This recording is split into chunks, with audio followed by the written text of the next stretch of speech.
Welcome to Session 5 on listening.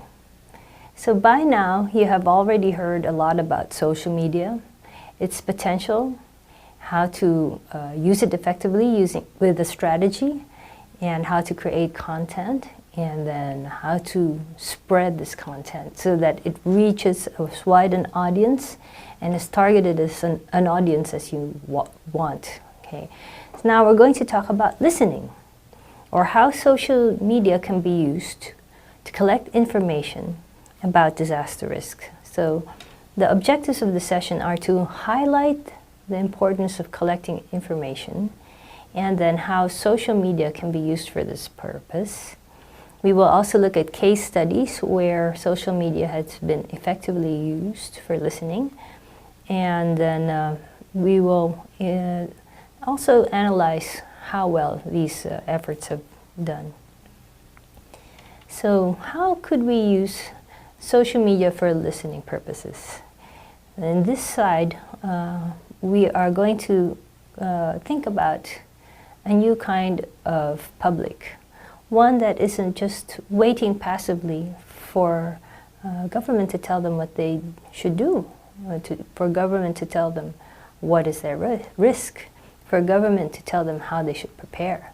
No, now we have the potential for a citizen who is more active, a citizen who is more engaged, a citizen who wants to learn, and that this citizen is online. So the digital citizen is a new kind of person, and they are much more active, and we hope that they use their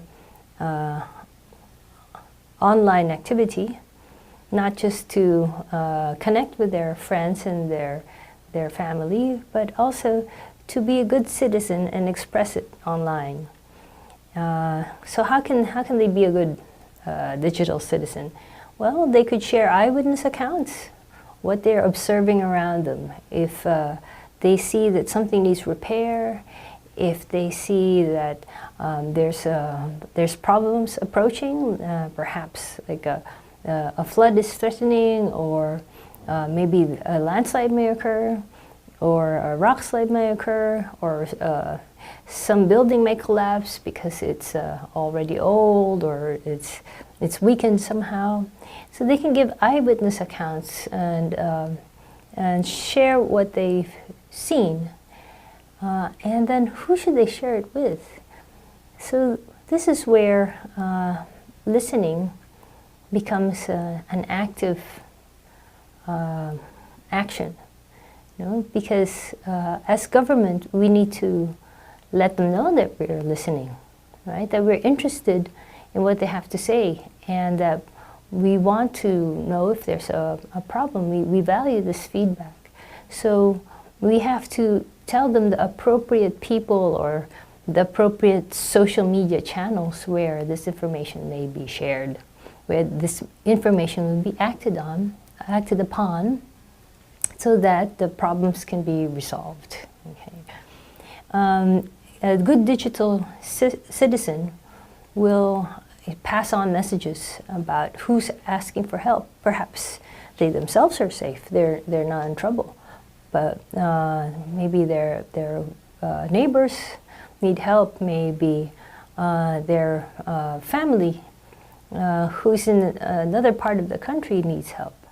And they know, but the people who are requiring assistance are unable to get their message out except through these few people who are online. And so a good digital citizen, once they receive a request to relay the cries for help, they would do it.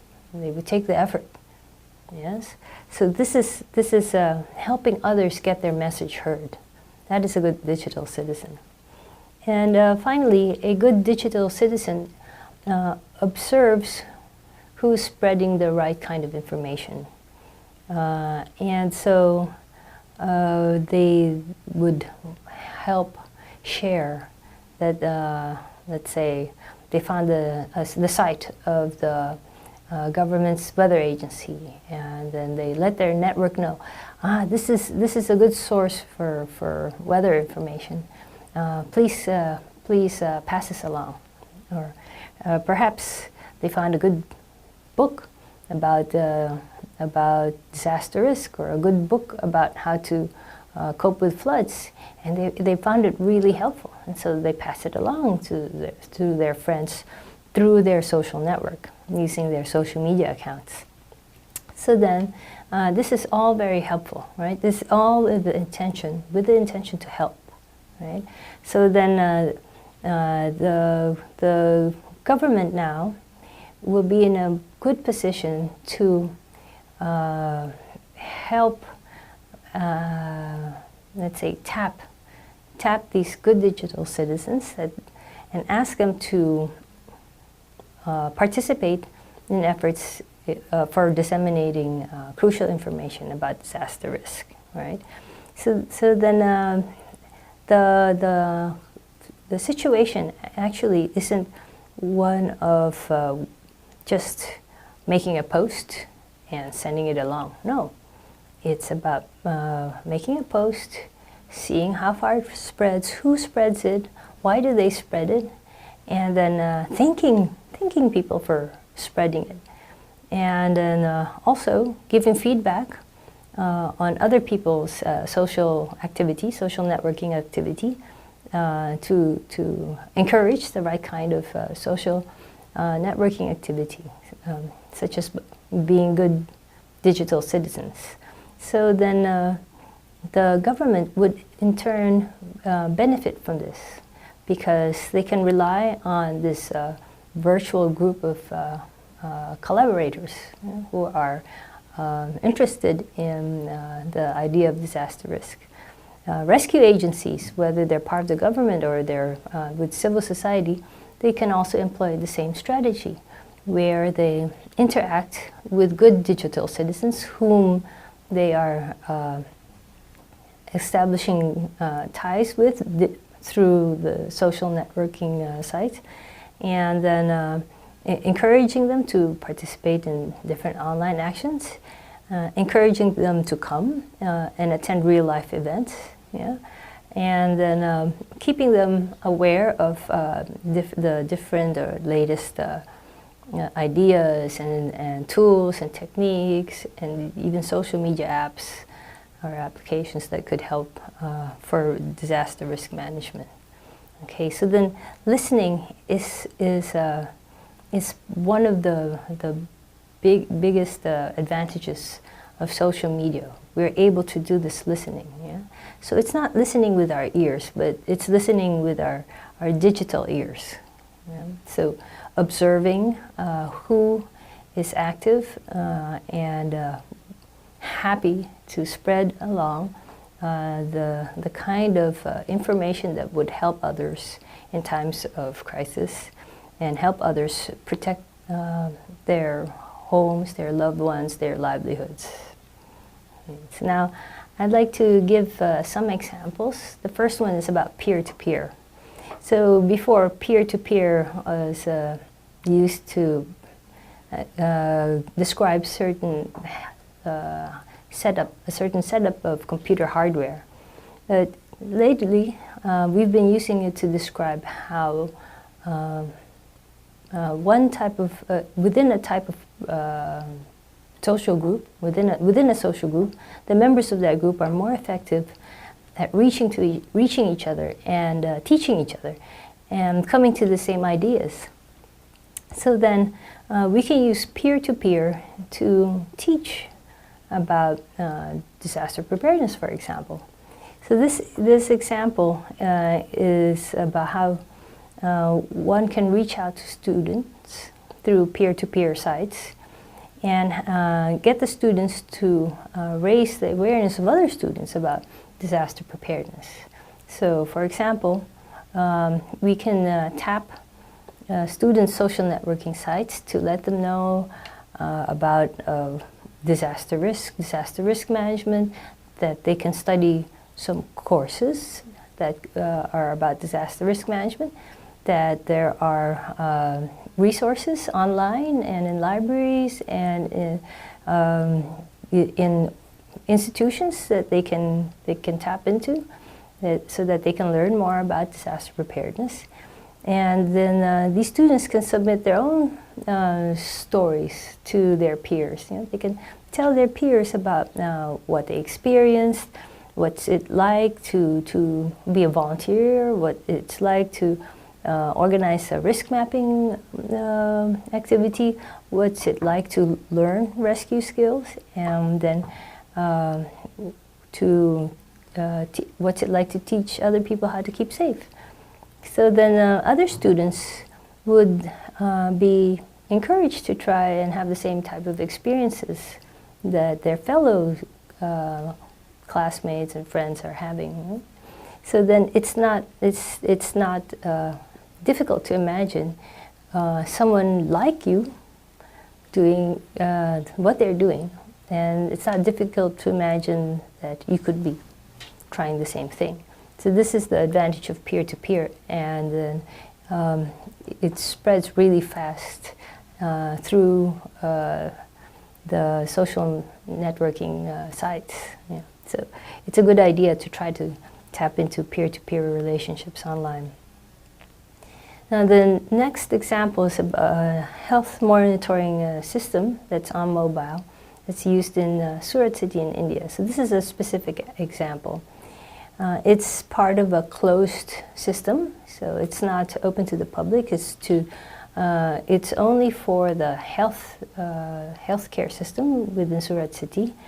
So the idea is that you have health workers who have apps on their mobile phones, and these mobile phones are used to collect data on families, on where these families lived, and what are their state of health. Do they have any illnesses? What symptoms are they experiencing? Are there any threats to their health and their surroundings? And then they can send all this information over using their mobile phone. And then this information will be collected by the city government and analyzed to see if there are any patterns, as well as to send the appropriate medical assistance to families who are not in good health. So with this system, patients don't have to go to the health clinics. The health workers instead can go directly to people, and then they can cover a wider geographic area, and then they are also improving the quality of public service. Yeah? And then the system is great because the health worker doesn't have to be a doctor or a nurse that's part of the public health service. The health worker can also be a trained volunteer, and then they're given the skill set so that they can assess the medical condition of people to some degree, at least to be able to assess when they need a higher quality of medical attention, and then to help collect this information at a much more precise scale, because it's at household. And then they're just using their mobile phone in order to collect this information. And so then because the system works this way, then the city is able to engage more volunteers to help them monitor the health of its citizens. And at the same time, they are able to gather larger amounts of data than they normally would with a limited workforce. So this is actually an interesting application, even if it's not open to the general public. It's using the principles of social media to be able to collect public health data set. The next slide is showing a Facebook page, and the slide is titled Sustaining Communities of Practice. So Facebook is a great medium for providing encouragement, so social feedback, whether it's positive or negative. So the slide is showing the Facebook page of my organization at the moment, and this page features a group of people who are interested in disaster risk reduction. So they are people who want to be part of the group, and they ask to join the group, and then they get to learn about what other people are doing in the field. And then a lot of the time the messages are congratulations, like you did a good job. You know, so they share what they did, and then lots of people who are part of the group will give good feedback. So they may ask, please take a look at something that we just drafted. We really value your comments. Or could be an announcement like, we're having a training event. Is there anybody in the vicinity of this place who would like to come and join? Yeah. And then it's also other kinds of sharing, like resources that they found on the internet that they think would be interesting and worthwhile reading for the members of the group too. So then they just post links to where these documents or resources may be found. So then people would get a feeling that they are part of a big effort, and they're part of a group of about 2,000 people. They're all over the world, and they're trying to do the same type of thing, and they're encouraging each other in these efforts for disaster risk reduction and disaster risk management. And it's a good thing, because this field maybe doesn't have many practitioners in the immediate vicinity where the members are working, but through a social networking site, they can connect with others like them all around the world. Yeah. And another slide shows a LinkedIn page of a group that's also on disaster risk reduction, and people who are interested in the research and the practice, and they like to post their ideas and questions there for the members to react and give their feedback. So then even though one may be based in China, they can still hear the ideas of another person who may be based in Canada or Fiji or Kazakhstan. It doesn't matter, as long as they're a member of this group and they're interested in the practice of disaster risk reduction and disaster risk management, then they can react to each other's posts about questions and opinions and suggestions. So that's the idea of using social media to sustain a very distinct community with a specific practice. So now the next slide shows graphs of how social media activity is typically low in terms of posting about disaster risk management. So that's the part of the graph that's quite level. And then when there's a crisis, suddenly the activity goes up. Yeah? And it's like about 10 to 15 times greater than the normal activity. Yeah? So before a crisis, things are like this, and then a crisis happens and there's so much activity and it goes down again. Okay. So therefore, there's difficulty in finding usable information during times of crisis. Yeah? Because people are posting thousands or tens of thousands of information every day. So then we need to find a way to be able to sort through all of that information. So this has led to the rise of a new kind of volunteer. They're the digital humanitarians, or they're the crisis workers of the digital age. So from where they are around the world, sitting behind a computer or with a mobile device, they help analyze data that's relevant to crisis. This is an interesting concept. They may not have the physical ability to go in and help rescue, or maybe they don't want to be in a situation of danger where they would have to be able to stay calm and know what to do and help somebody else. Perhaps that's not their preference. What they prefer to do is stay behind a computer or a device where it's safe. But they still want to help. They still want to help. So now there's an opportunity for people to become digital humanitarians.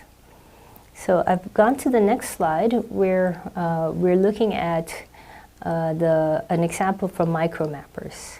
So MicroMappers is a website, and from anywhere around the world, people can log into this website, and they sign up to be a volunteer, a digital volunteer.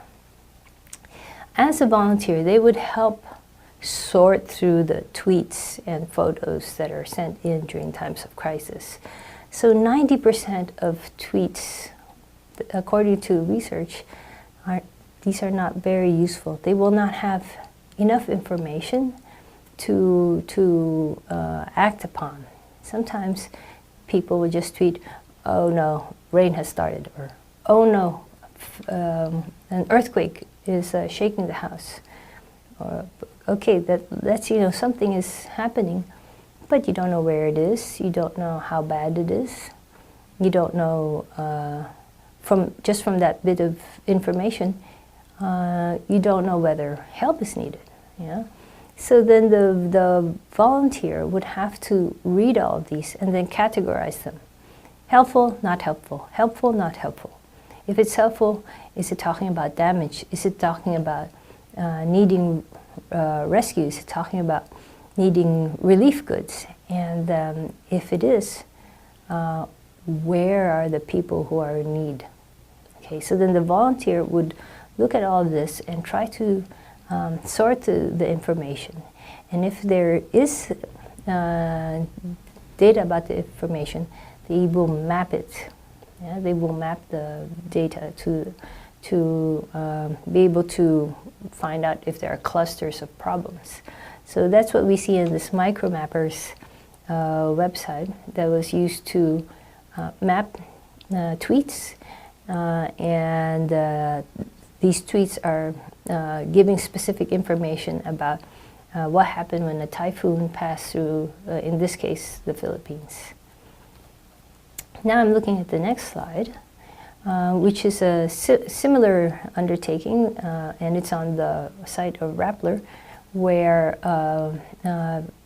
people are being asked to help map the critical reports, and they can do it on the Rappler site itself. There are links that will take them to the map and to read the reports and figure out where they are and what kind of help is being asked for during that particular incident.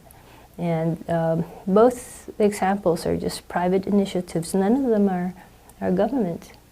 Neither of them are government initiatives alone. Yeah, of course, both initiatives are working in coordination with government and sometimes with UN agencies and other public service organizations who get involved in times of crisis, so that the work is all coordinated, so that the two sites are ways of dealing with the digital information that's flowing during a crisis, so that the response agencies don't have to take the time to sort through the information. They just act on what has been developed by the digital humanitarians themselves. And then finally, there are developments in the field of computer science, so that there are techniques now, special techniques using special computers that can enable the analysis of a huge amount of data. So it's not just thousands or tens of thousands, but it could be millions of data, millions of bits of data generated in a short period and then to sift through these to find out patterns, to find out the patterns in an unfolding risk situation, for example. And the current example, or good example of that, is the social big board that has been developed by the National Disaster Management Institute in Korea. And what they do is they use the special techniques from what they call big data analysis to monitor social media status reports. And so the techniques enable them to deal with vast amounts of data in Korea, especially since Korea is a place where the internet and social media have reached much more people in its population than in other countries of the Asia Pacific. And so here there's a potential to be overwhelmed by a tsunami of social media generated data. And so they had applied specific computer and specific techniques to be able to deal with this vast amounts of data.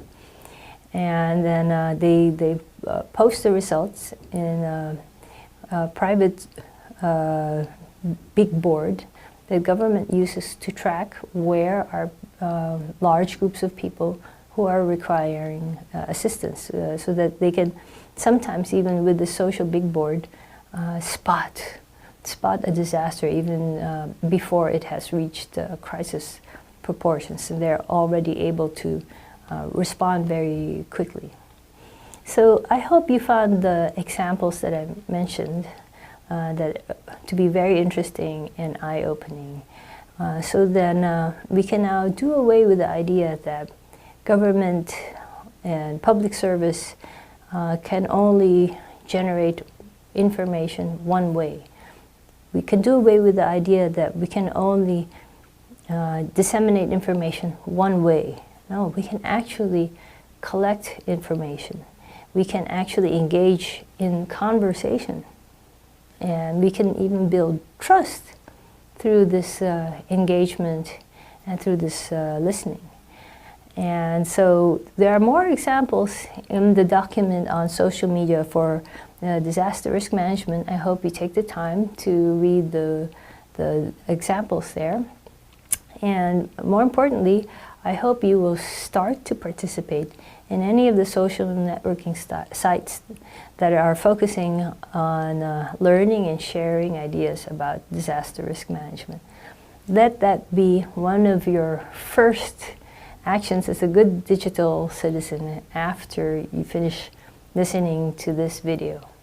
So thank you for your attention, and I look forward to hearing from you sometime somewhere on a social networking site on disaster risk management.